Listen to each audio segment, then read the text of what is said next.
सजन union CBI बल्दियोजमा Karachi के मरकजी सदर सैयद जुल्फ़िकार शाह ने कहा है कि फाइनेंस रूल्स अदालती अहकामात और यूनियन के किए गए हुकूमत सिंध से मंजूर करदा मुआहदे से बल्दियोजमा कराची और पेवा और टाउन की कोई हैसियत नहीं है जब तक कि हुकूमत सिंध किसी भी त्यौहार के मौके पर एडवांस तनख्वाहें और पेंशन की अदायगी का नोटिफिकेशन और OZT ग्रांट जारी न करे। यही वजह है कि जुम्मे को आखिरी वर्किंग डे है और ताहाल ईस्टर की एडवांस तनख्वाह और पेंशन के लिए ना तो नोटिफिकेशन जारी किया गया और ना ही OZT ग्रांट जारी की गई, जिससे बल्दियाती इदारे एडवांस तनख्वाह अदा करने से कासिर हैं। सजन यूनियन के सदस्य सैयद जुल्फ़िकार शाह ने बल्दियोजमा कराची और पेवा के पेंशन रूल में शामिल 8,000 से जायद मसीह पेंशनर को एडवांस पेंशन और पैरामेडिकल मसीह स्टाफ को एडवांस तनख्वाहों की अदायगी के लिए मेट्रोपॉलिटन कमिश्नर सैयद अफजल सैदी और फाइनेंशियल एडवाइजर बल्दियोजमा कराची और पेवा गुलजार अबड़ो से मुलाकात करके इन एडवांस तनख्वाह और पेंशन की अदायगी पे फाइनेंस रूल अदालती हुक्म और CB एग्रीमेंट से आगाह भी किया। अजीज आरिफ, KBS बल्दियाती न्यूज़ कराची। ऐसी ही खूबसूरत वीडियोस फ्यूचर में हासिल करने के लिए रेड बटन पर क्लिक करके और बेल आइकॉन को प्रेस करके हम सबके सब्सक्राइबर बनना मत भूलिए।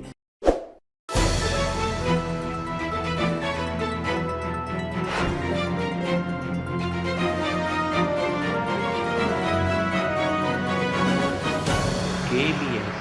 बल्दियाती न्यूज़।